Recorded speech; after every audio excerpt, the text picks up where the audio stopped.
Yeah, James Chambers. Hey, recording's in progress. If you didn't know, I just found out.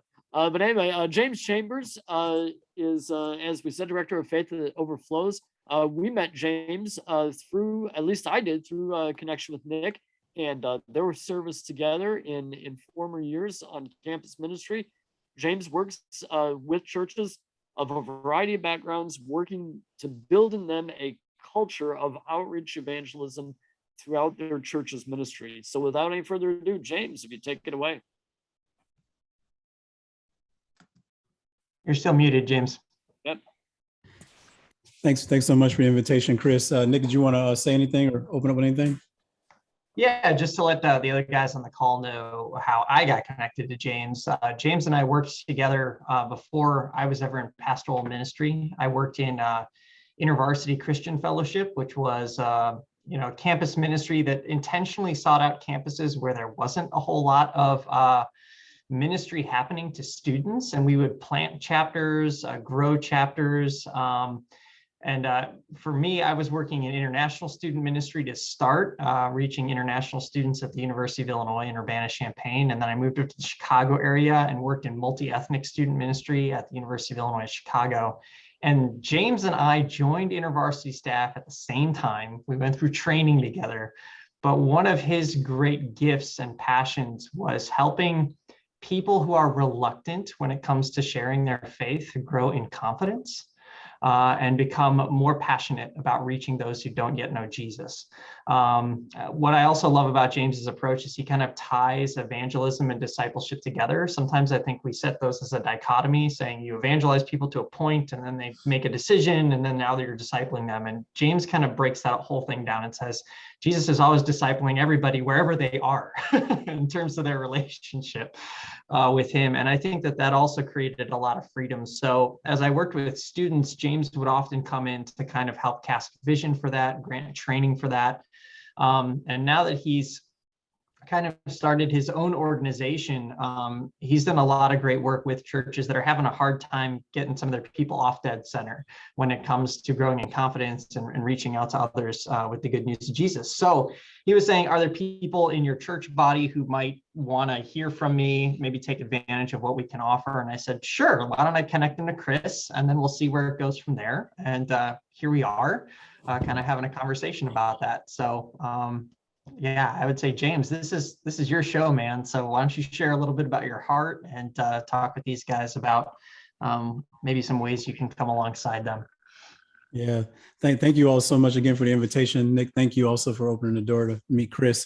I'm excited to be with you all. I honor you all as men of God that are co-laboring in the harvest. I know it's been a challenging decade, I would say, to do so, especially to amplify the last 4 years and then with COVID. So thank you for all the ways that you're loving our Father, loving the sheep, loving the lost, to try to reveal God's great love to them. I appreciate who you all are as men of God.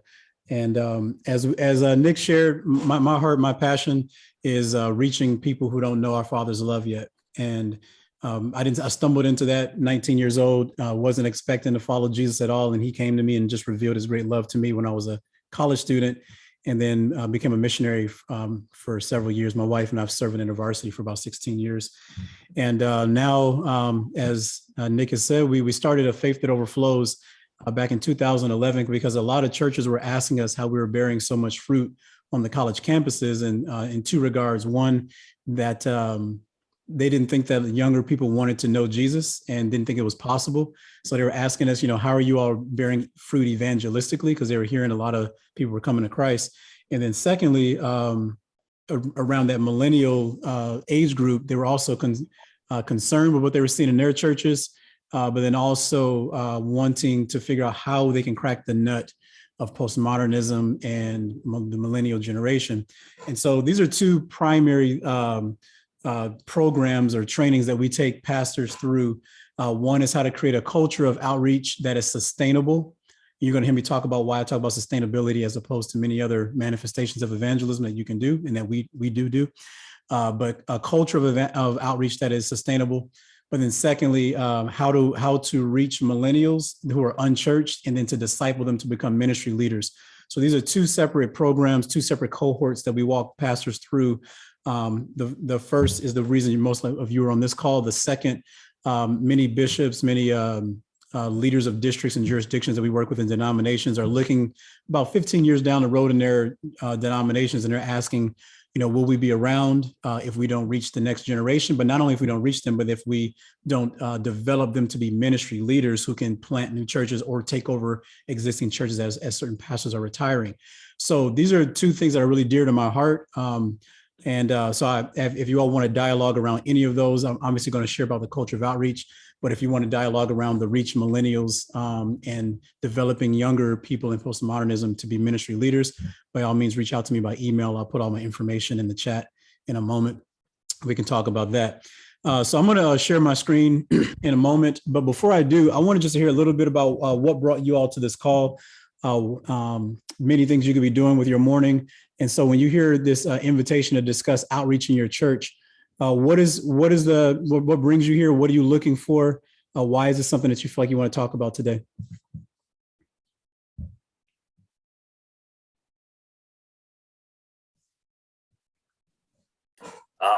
I'll go first. Just mostly it's just because I didn't expect to get an email from Nick and Chris mentioning James Chambers. So just so you all know, James is up here in Lake County, at least as far as I know.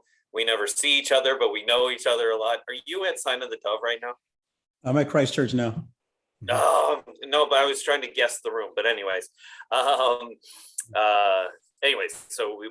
but I've heard James speak and know of his work, and so just wanted to hear more about what you're hoping to offer us.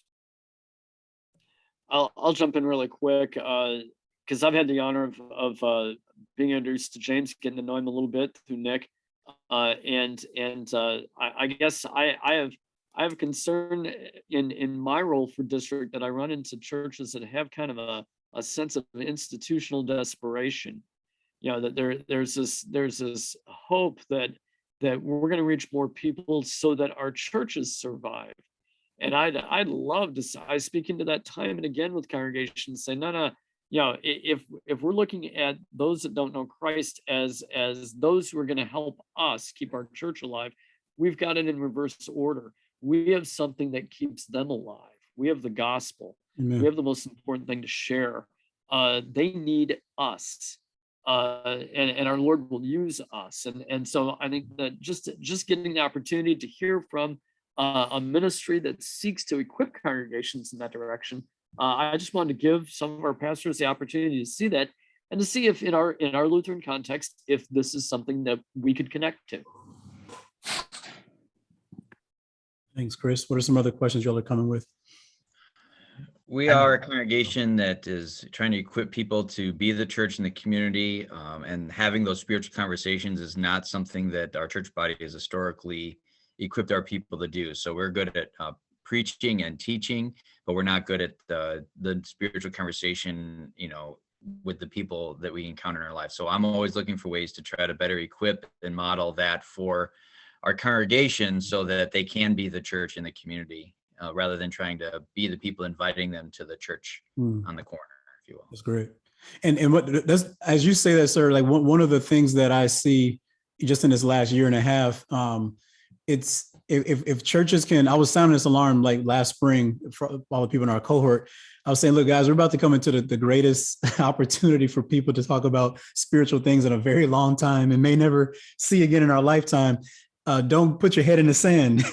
And I was saying that in the beginning. I'm a pastor, so I get it. I understand all the things that fly at us. But that's what ended up happening is we had a great opportunity, and a lot of people started to be open to spiritual questions again.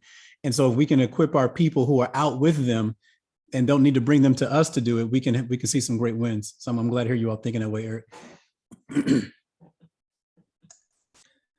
I probably represent one of those churches that Chris is talking about that is desperate.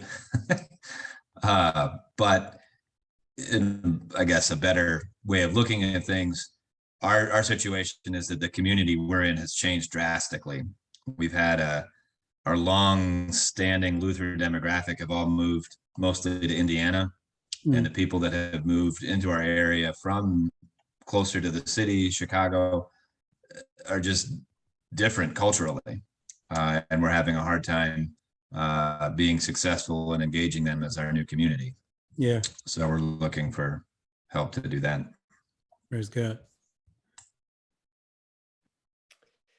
Yeah, and for me, I just got to hear about this yesterday, and my brother pastor here, Bo at St. Paul, he forwarded the information on to me, and right away I jumped on it. We've been talking here a little bit about becoming a neighborhood church and what that might mean, and just thinking about the possibilities there. And to me, for personally, I think like we all have struggled during COVID.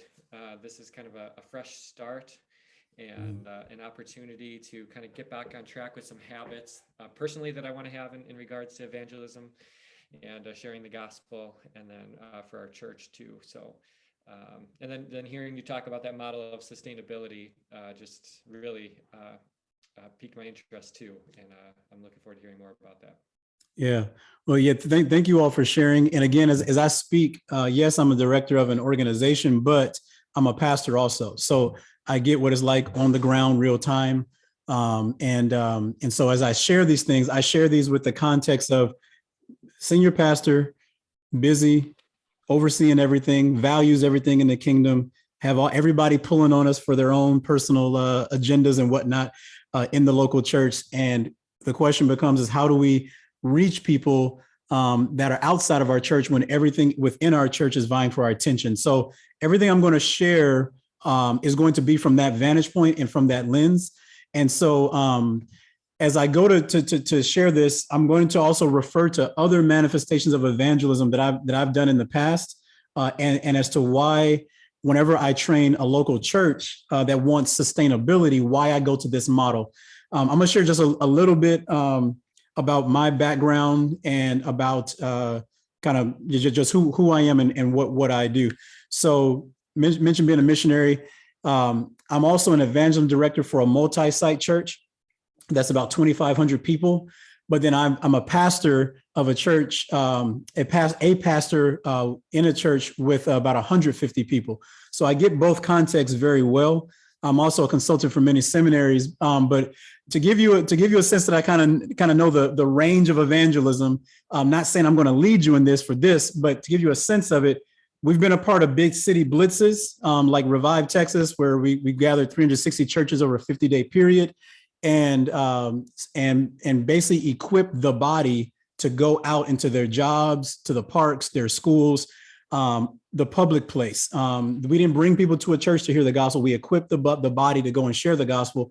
And in a 50-day period, we had about 2,600 people come to faith in Christ, and about 1,900 ask for one-on-one discipleship.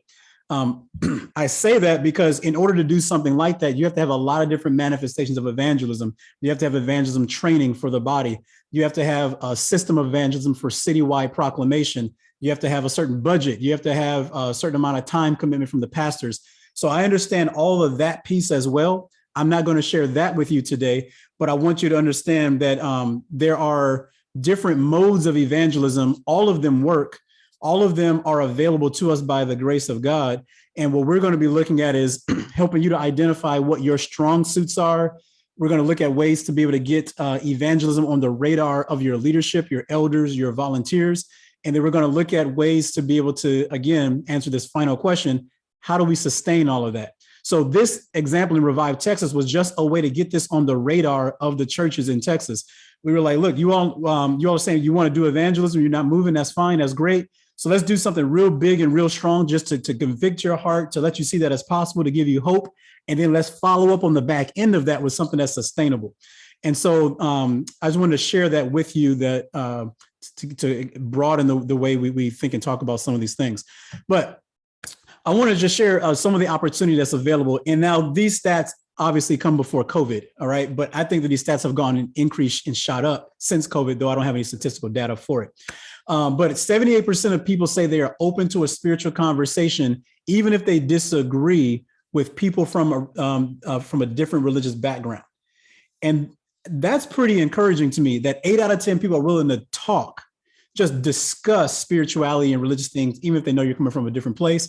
63% of Americans are willing to receive information about a church if offered by their family member, and 56% if offered by a neighbor. And I can attest to this neighbor thing because we have seen about 3, 4, 5, 6, 7, 8 different neighbors around our home be open to the gospel in some kind of a way as we've lived in our apartment complex. So I just encourage us that there's hope that is here. And then the last one, 78% of people are willing to listen to someone share specifically about Jesus, not just talk about spirituality. So there's a lot of hope statistically that we see, and I'm going to give you a lot of anecdotal evidence here in a moment. As I get ready to share this, Ben knows Pastor Harry or knew Pastor Harry. He just passed away this last spring, a couple months ago. Pastor Harry was my spiritual father. He is someone that ordained me in the ministry, and I had the privilege of serving alongside of him for about a 12-year period in his local church. And when we were looking at evangelism, his church got planted by outreach. He started from scratch, starting his whole association of churches, and started from scratch with outreach. But as all of us know, as senior pastors, as we grow, as even more churches get planted or more responsibilities come in leadership, we can have mission drift. And he noticed that about 6 years ago, actually a little bit longer than that, about 9 years ago, and began to say, what can we do, James, to be able to turn our direction back to how we got started? And so we began to work with him in putting in systems of evangelism, systems of discipleship. And the cool thing about it is that his own personal heart grew and reconnected with the lost again in such a powerful way that he started to lead many people to Christ in his personal life outside of the church.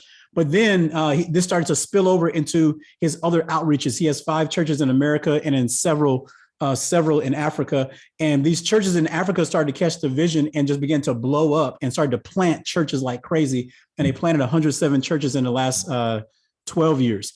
The other aspect about this is he started to really see that other pastors were asking some similar questions, and he became a co-steward along with Trinity Evangelical Divinity School to host a grant that would equip 12 churches in Waukegan and be able to reach out.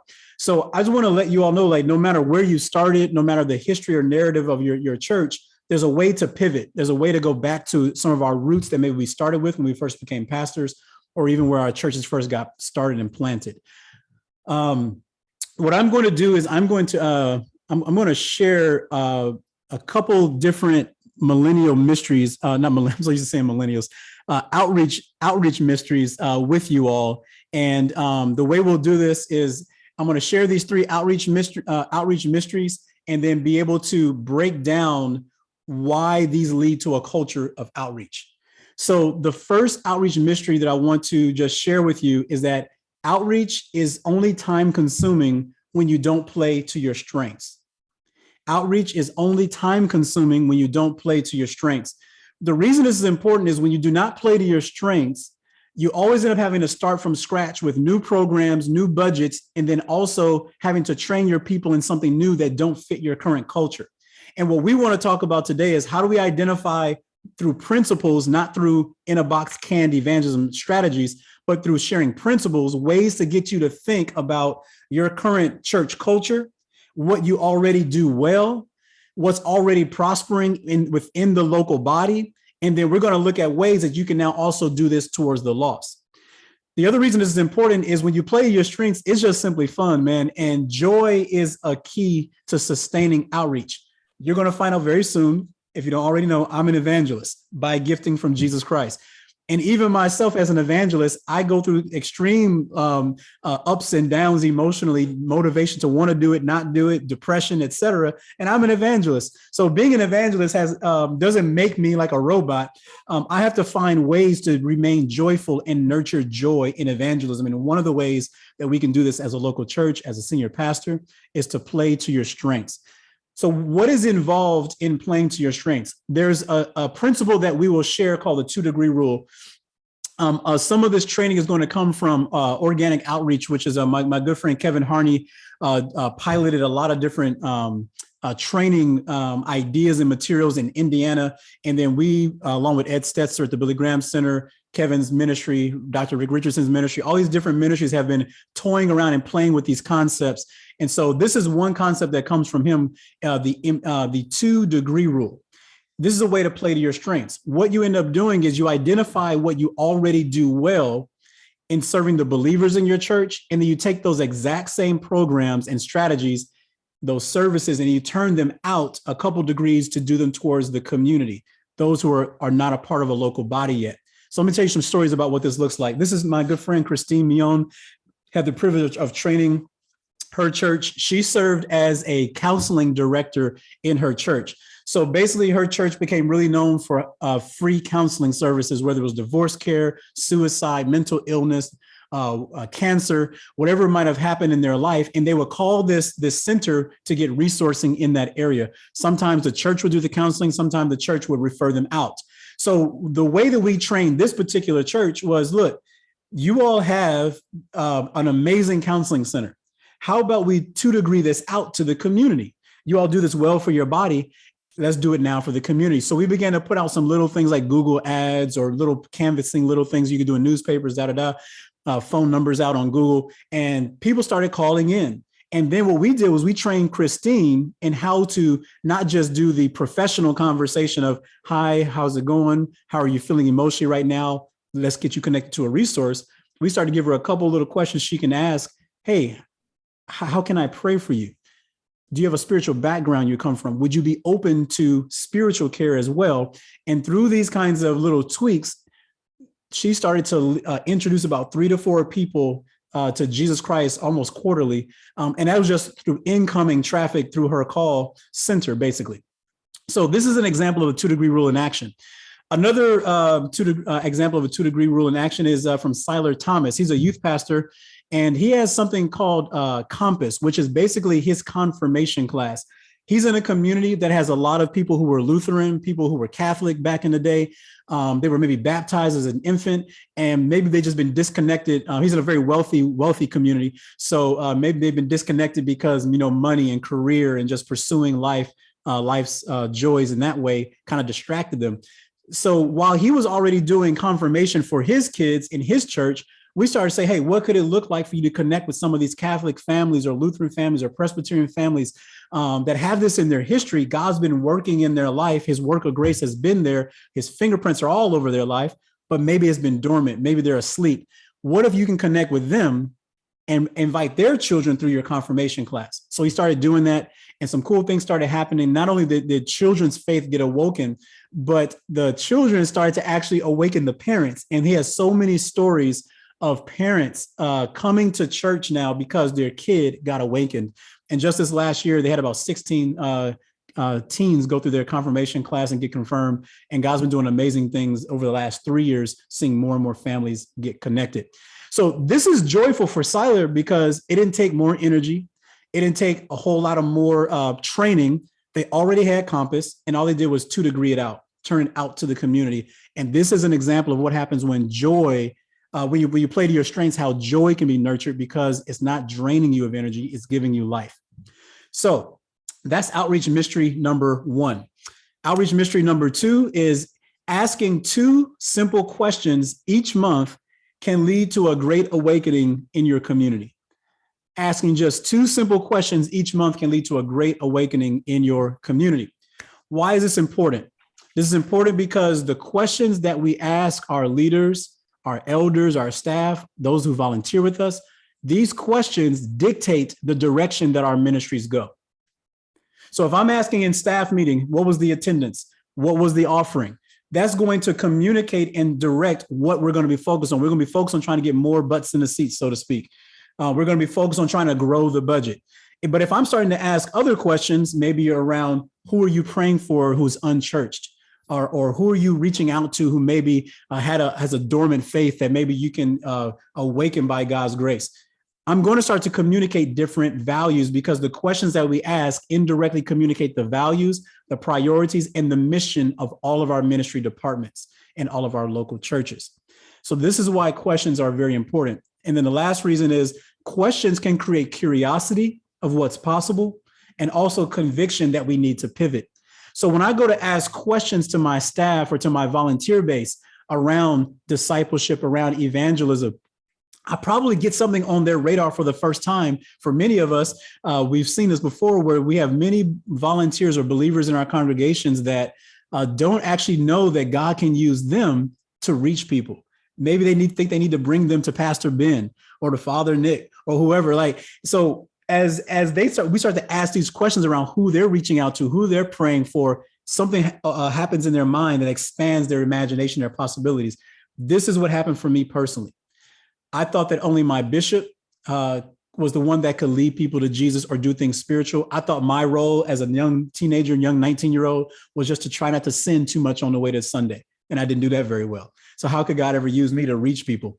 And then he comes to me and gives me a wonderful, basically in basketball, we call it a layup, a very easy win by bringing this young lady across my path who was being prostituted in Los Angeles, California, and says, hey, I want you to share the gospel with her. Don't let her go back into the night the way she's about to go. And I didn't know what I was doing, but God blew my whole world up. And the last 20 years of my life have been different as a result because curiosity was created by a simple question.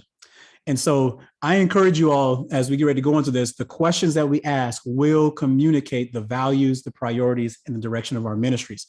So what is involved in asking these two simple questions? What we will do is employ something called the 1 degree rule. The 1 degree rule is basically asking each department ministry leader, what is your personal outreach temperature this month? On a scale of 1 to 10. Are you ice cold? Like you never think about the lost, you never even pray about them. You're just totally focused on other things. Are you a 3 where maybe, once a week you pray about somebody who's lost, or you got in the back of your mind that friend, that college friend or that family member who doesn't know Jesus and you kind of hope they come to Christ? Maybe are you a 6 or a 7 where you are actively praying? Maybe you're even inviting unchurched people out to lunch every now and then, trying to hang out with them, befriend them. Maybe you're a 10 and you're actually sharing the gospel very consistently. Wherever you are, the question is how can you grow that outreach temperature, not by 5 degrees over the next month, but just simply by 1 degree? So let's say you're a 2. How can you just grow it to a 3? Maybe you're not thinking about the loss at all. What if you can just say, think of one person that you're going to pray for once a week with your family during family devotion time or grace before dinner or something like that. And let's just move that a little bit, 1 degree. And just the fact that you're praying for a lost person gets them on your radar for the first time in a long time. If you're a 6, how can we just move you to a 7? Not a 10, just a 7. And what we have found as we ask these two questions for many believers, when I was taking my studies at Wheaton College, getting my master's in evangelism, we identified that in the local church, roughly about 10% of people will say they are the gift of the evangelist, the gift of the evangelist. And there is no gift of evangelism, but there's a gift of the evangelist in the scriptures. And so 90% of people don't function in that grace of the evangelist. And so the question becomes is how do we help them grow into Jesus' image and be motivated to move forward without freaking them out and losing them? And so this 1 degree rule has been a beautiful, beautiful tool to say, hey, look, we're not trying to make you become a flaming evangelist like Billy Graham overnight, but we're just trying to move you 1 degree once a month. And in maybe 12 months, maybe you've grown to a 10 almost, hopefully. That never happens, but you kind of cast a vision. The second question that we ask is very similar. The first question revolved around your personal outreach. The second question is going to revolve around your ministry department's outreach. What is your ministry department's outreach temperature this month? And how can you grow that department's temperature by 1 degree? Now, some of you all might be thinking like, well, James, what if it's the worship team, or what if it's just the finance team? How are they going to grow their outreach temperature? I'm going to share some stories with you about that. One of the cool things that we've seen is, and what we're going to share with you in outreach mission number 3 in a moment, is a way to influence every department in your church with a small dose of vision around outreach, a small dose of equipping around outreach. And so when we go to ask these questions to these finance directors or the head elder or the youth pastor, whoever's the head of the department, we're going to say, look, your outreach temperature this month may be a 4. How can we get it to a 5? Actually, we don't actually, I mistyped. We don't do this by month on the outreach for the ministries. We do this by quarter. So forgive me. But you can ask it either by monthly, but we usually see it grow by quarter. So we say by next quarter, how can we get your outreach ministries, your ministry's outreach temperature to grow by 1 degree? And there was one thing that you can do to grow it. So these are 2 questions that we ask on the personal level two questions that we ask on the ministry department level. What's your temperature? And what's one action you can take this month to grow it by 1 degree next month? So I'm going to share a story about what this looked like. Every principle that I'm going to share with you has worked from a church plant all the way up to a multi-site mega church. This is why it's principalized as opposed to in a can outreach strategies. So you can make it fit your context. So this is Jonathan Neef. He planted a church in Vernon Hills last year in the middle of COVID. He himself was totally unchurched, totally lost, like no work of grace in his life from the beginning. His family was anti-Christ, basically is anti-Christ. But God got his heart about 7 years ago. And when he decided to follow Jesus, he said he wanted to create a church, a place where other people like him can explore Christ in a safe manner. So he began to plant a church and, got connected with church planting organizations and things like that, and began to fall into the traditional mode of church planting, which is really focused on gathering other Christians and get them to a Sunday service, as opposed to what he wanted to do, which was to reach the lost. So, church planners are hyper, right? You got to be to plant a church. And he began to go full speed ahead with what he was receiving as tools. As he started doing, he started realizing, man, this isn't really what I want to do. This is not the vision. So he remembered his goal and said, I want to reach the lost. I want to reach skeptics. And what he started to do was to implement some of the strategies that we're discussing here around these two questions. He started with about 13 people in his church plant, like in terms of his launch team. And he said, look, instead of asking these other questions about how do we get to Sunday and making these people leaders of no one yet, how about we just start to ask these two questions? What's your outreach temperature? And how can you grow it by 1 degree this next month? And as he started asking that question, he started to see his own outreach temperature increase because he started to realize that he wanted to reach the lost. He also started to see a difference and a shift in his team. And during COVID last year, they planted their church and was able to grow their church plant to 80 people. And it's been consistent. Just even last week when I was checking in, 80 people consistently since planting this church. And a great portion of them were either disconnected from a church for several years in their life, or are new people exploring faith in Christ.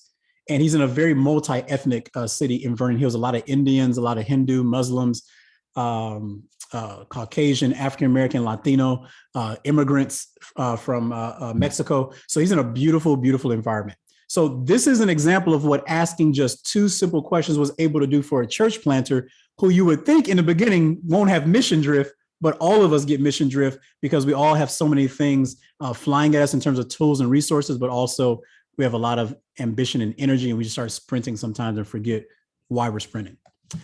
So I'm going to wrap up with this, and this goes into how everything I'm going to share with you works. Outreach mystery number 3 is you don't need to mobilize the entire church. You just need to mobilize the committed volunteers. This is huge, huge, huge, huge.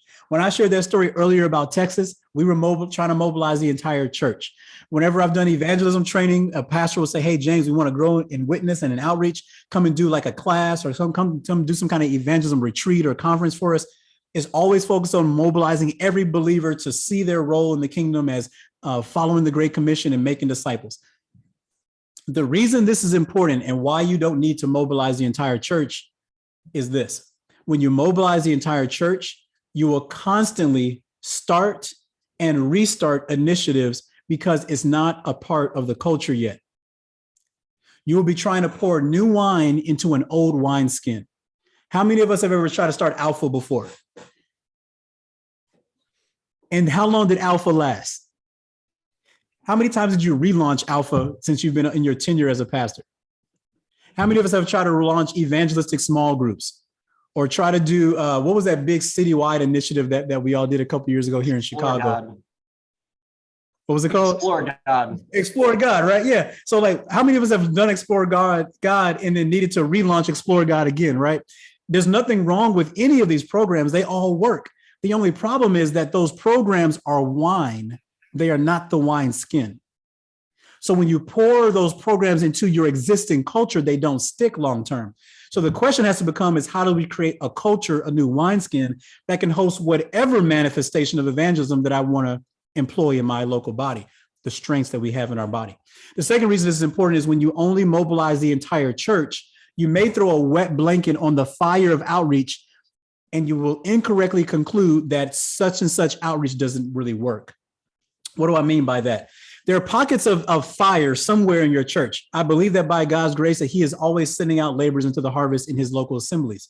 So either it's in you as a senior pastor, it's in some elder or deacon, it's in some evangelist in the corner always sounding an alarm. We need to reach more people. There's a fire somewhere. But so when we try to launch these church-wide initiatives, and people who don't have the fire, the naysayers come and get involved and say either A, this won't work, or I tried this before, it doesn't work, or they start and then they fail, quote unquote, and they don't feel the emotional joy because they didn't see the fruit they expected.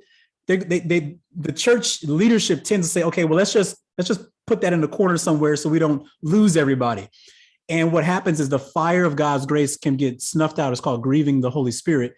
Quenching the Spirit. It's called quenching the Spirit. When you quench the spirit of grace somewhere in the church, it takes a long time to recover that thing. And so this is a reason why we want to focus on those who are already committed, invested in the vision. It's easier to turn a moving car than a parked one. Your committed volunteers are already invested in the vision of your church. Now what we want to do is simply influence what they're focused on. So there's probably roughly 20% of people of an average church that are not able, but are currently volunteering, currently tithing. And so there are 80% probably sitting in your pews that are just attendees. They just show up. You can't really count on them. So we're saying, hey, let's focus on the 20, not the 80. So what does this actually look like? Oftentimes when a church wants to do outreach or evangelism, they committee it, is what I call it.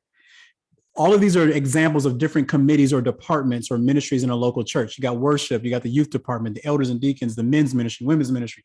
And then they'll say, look, let's put missions and evangelism as a value. In order to value it, we got to give it a budget, a staff, a volunteer leader, something. And at least we're focused on it as a priority.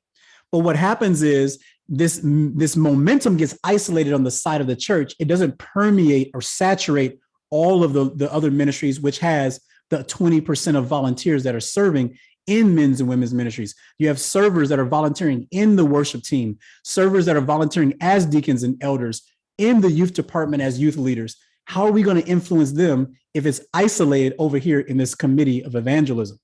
So what is involved? What am I suggesting? Number one is to harness the power of the 6 levels of influence in your local church. I'm going to share with you what those are. Number two, create a culture of outreach by establishing an outreach influence team. So what are the 6 levels of influence in a local church? How does outreach cascade down and permeate into the world? Well, number one, we know that this begins with God and his grace and his sovereign call. Secondly, we're going to implement someone in your local church called the outreach influence team leader.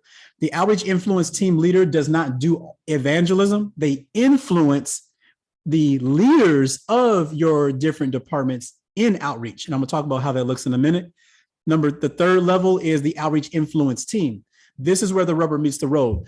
These are the leaders of all the departments or ministries in your local church that have either volunteers under them that serve or staff under them that serve. So these are the legit leaders of your church. An example of this will be a youth pastor that has youth workers under them. Someone like let's say you're a small church and you have a AV tech director, and this tech director has 3 other people that do the video, does Facebook Live and all this stuff. That person would count because they have 3 people serving under them.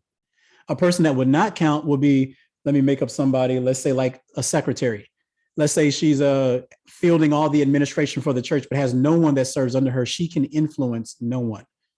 So she would not sit on this team. So level number 4, I'm going to go into that in detail in a moment. Level 4, you have ministry volunteers. These are people that serve under those at level 3. So this will be the youth workers under the youth pastor. Your church, this is where the 20% of your church is. I'm using that number very loosely. 20% are volunteers. Then number 5, you have the congregation, the people that are not yet quite serving in your local church, but they're there. And then lastly, you have the lost world. So the way that we create a culture of outreach, again, is not by focusing on level 5. It's not even by focusing on level 2, which most churches do. I've been an evangelism director, and my pastor would send me out to go do street ministry, go reach the prisons, go reach the corporations around us, the schools around us, whatever. and I'm out there by myself. Maybe I got 2 people with me. So it's not level 2 and it's not level 5 where culture is created. Level 3 and level 4 is where culture is created. And I'm going to share how this looks. So level 3 and level 4, what we do is create something called the outreach influence team. We gather, let's say you have 7 leaders of departments in your local church. Let's say you have 3 leaders. Let's say you have 25 leaders, whatever the size of your church is. You bring them into a meeting once a month, only for 1 hour. And the goal of this meeting is to ask those 2 power questions I shared with you earlier. What is your personal outreach team temperature? And how are you going to grow it? Why do we ask this question? The reason we ask this question is we believe that whatever a leader does is how the sheep would follow. If the leader is growing in outreach, praying about the lost, being convicted by the Holy Spirit, it's just a matter of time before they begin to spill that over into those volunteers and those that serve under them. And this is how it spills over. They will start to ask this question. Hey, what are we doing as a department to reach more people that might have a dormant faith that Christ has been working in them since they were a kid, but is asleep right now? How can we reawaken them as a worship team? What can we do? Or maybe there are those that are just straight up pagan, just totally have never been exposed to Jesus at all in any kind of way in their history. How can we reach those people? What's one way we can turn up our degree this month as the elders of the church? This is how the outreach influence team begins to operate. I'm going to share a quick story about Mike Woodruff's son. I know Ben knows Mike. He invited our ministry down. He's a larger church. And in this larger church, they began to experience mission drift. And so they began to do whatever they could to recapture mission. They started planting new campuses to try to capture mission because they were recognizing they were serving their own people and not the community. So they said, look, if outreach happens as you plant new churches, so let's do that. Then they also said, look, we are also very, very close. We're a very wealthy resource church. We're close to a more impoverished community. What are some things that we can do to show love to this community, but also begin to reach out to them with the gospel? So they started a 501c3 called Renew Communities, which basically renovates homes or builds homes from scratch, and then helps first-time home buyers break the cycle of poverty in their family by getting them into a home at a very, very, very low cost to them. But the catch is that these people need to be light in the community, and they need to commit to living on that block to be salt and light. Reach out to neighbors, pray for them, share the gospel with them, etc. And I was just with them a couple of months ago, actually a month and a half ago, at their baptism service. They baptized 23 people just this last summer that were disconnected from a church. And over the last 5 years, it says 500, but it's actually a little bit lower than that. It's like around like 480 or something like that, I think. But you get the point. They've baptized a lot of disconnected people from churches over the last 5 years by implementing this model. He has 22 people that sits on his outreach influence team. Again, don't be thrown off by the number. I'm just giving you an example because you can do this with 3 people. You can do this with very small churches, like a church plant like Jonathan.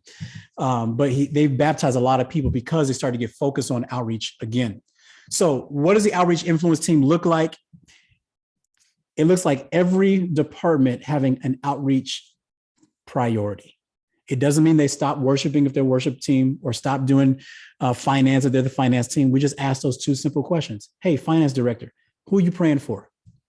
Who are you reaching out to? What are some ways that you can take some of those phone calls with the banks that we have every single week and just ask that person, hey, how can I pray for you?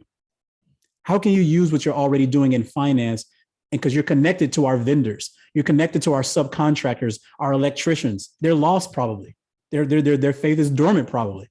How can you, in connection with them and signing checks and writing deals? Hey, how can I pray for you? Hey, would you like to come check out our Christmas services this week, etc. So here's how the outreach influence team works. They meet once a month, led by the outreach influence team leader. And in this meeting, they'll experience 4 different things: vision and inspiration that God can use us in outreach. The outreach influence team leader brings this. Accountability. We ask every person that sits in that meeting, what's your temperature this month? Do the 1 degree rule. How can you grow it? Then the outreach influence team leader gives them low level evangelism equipping that a non-evangelist can do and also share. Why is this important? Because they need to leave this meeting and then go to their volunteer base. This is the crux of the whole thing. This is how culture is created. They leave this meeting, go to their volunteer base. Let's say it's Sunday morning and I'm an usher. The head usher sits on this team. As the head usher, once a month, I'm going to go to my ushers and say, hey, I know we take about 20 minutes to prep for service. Can you show up maybe 5 minutes earlier? I'm going to take 5 minutes of our 20 minutes and just ask you 2 questions. Who are you praying for? And we go around and share, and we pray together 5 minutes before service for those lost people. Then I'm going to share one outreach strategy of how you can reach them. Invite them out to lunch this next month and just share your testimony with them, share your transformation story. So real low level evangelism equipping that anyone can do and anyone can train. And we have all the videos and all the training and pre-written materials for you on how to do that with your teams. And then lastly, that's this page right here. As if I click on any of these links, you get a whole access to a whole platform that has all of these little mini trainings that you can send out through text message, through email. And then when you click on this video, let's say I'm that usher, I send out this text message. Hey, this week we talked about the 1 degree rule as ushers. Here's a video talking about it just to remind you and refresh it. And here's a little PDF that helps you to identify what your temperature might be this month with some ideas about ways you can grow it 1 degree next month. So it's all stockpiled, ready to go for you. So these principles are working in churches of various sizes. I've talked about a church plant. I've talked about a church of 150. I've talked about a church of 2,500. It's multi-site. So no matter where you are, God can use you in this. How do you make this work? The way you make this work is you'll need an outreach influence team leader. This person can be a volunteer or this person can be on staff. It doesn't matter. This person doesn't have to be an evangelist. Oftentimes it works better if they're not an evangelist, but this person needs to have a value for reaching out to people who are unchurched. And they need to have a shepherd's heart because they're going to be shepherding the other team members on the outreach influence team. And shepherding is going to be important. This person would need to be able to volunteer about 6 hours a month on the low end if it's a small church, up to about 12 hours if it's a bigger size church. That's why I say they don't have to be on staff, but they can be. The senior pastor will sit on this team. They don't lead this team. You are a part, flattened out leadership. You are a part of the outreach influence team as a leader of your department. And it'll probably take you 3 to 4 hours a month because you'll need to do the training that the outreach influence team leader is going to lead. You will meet with me in our call once a month, and we will talk about for 1 hour. We'll talk about ways that you can use your senior pastor role as a way to influence the other 80% to get them to become the 20%, how to influence the whole church in evangelism and outreach as well. And then lastly, you're going to need the outreach influence team, which I've already described in detail. They're going to commit about 2 to 3 hours a month. 1 hour of that is the meeting itself. The other hour is the prayer, the prep for leading their people and coming to this meeting. So this is what you need to make it work. I'm going to pause just real quick and just ask you any questions. And then as you saw the last slide, I got the launch dates when we're starting and the details of what it costs, et cetera. So what are some of the questions that you all have around this? Hey, I'll just endorse this. I went through, essentially, this is the same thing, right, that I would have gone through with the cohort up here with Rick Richardson from Wheaton. This approach really helped me personally in my outreach temperature. It helped us have some really good conversations here at Bethel. So I'm mostly here to endorse it, I guess. Thanks, brother. I may need a refresher though. I don't know. Yeah, I'm an evangelist. I always need a refresher. It's great. What are some questions or even thoughts as you hear some of these 3 outreach mysteries?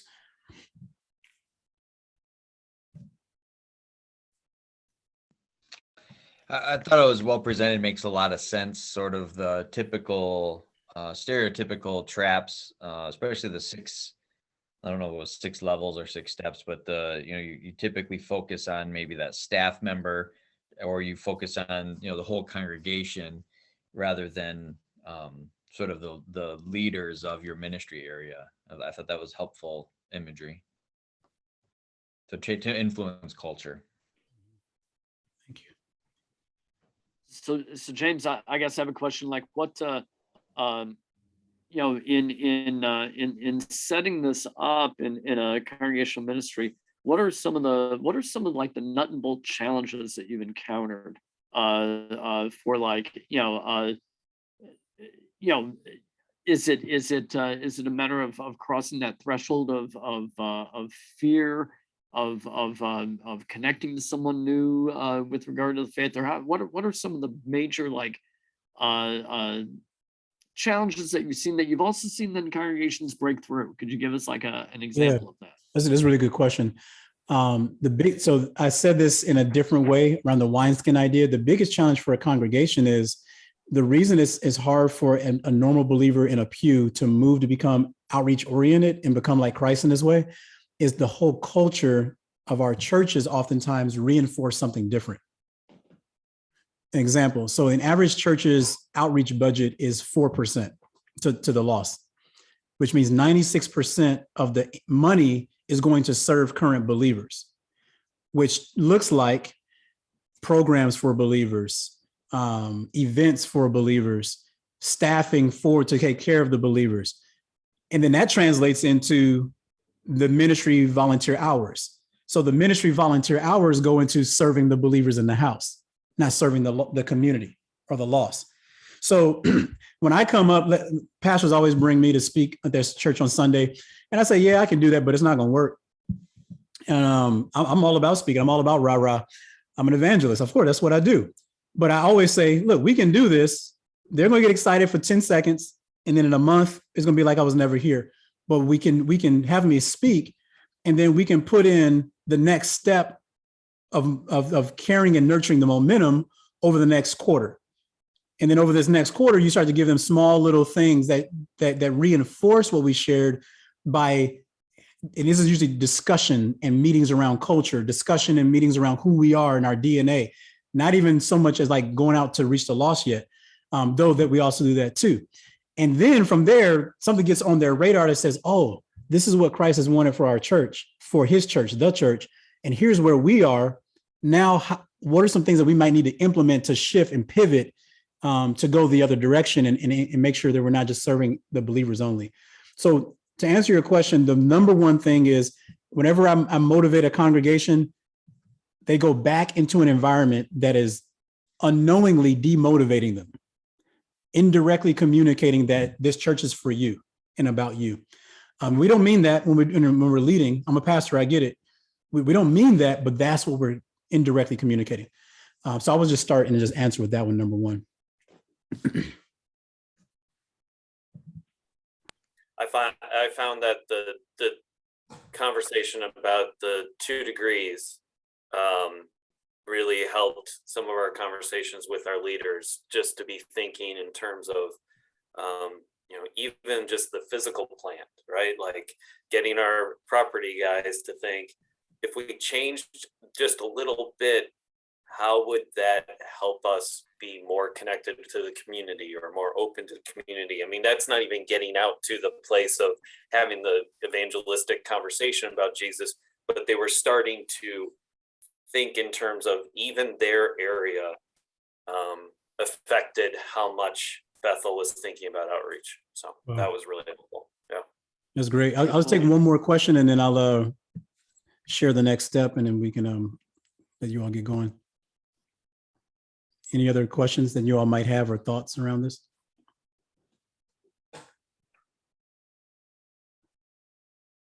Okay. So the next step in what this looks like is we have this a 2-year cohort. It takes about 2 years for you to really implement this culture. Though everything is simple, we're talking about culture change because we're not talking about evangelism trainings or evangelistic outreaches and canned programs. We're saying, how do we create this new wineskin?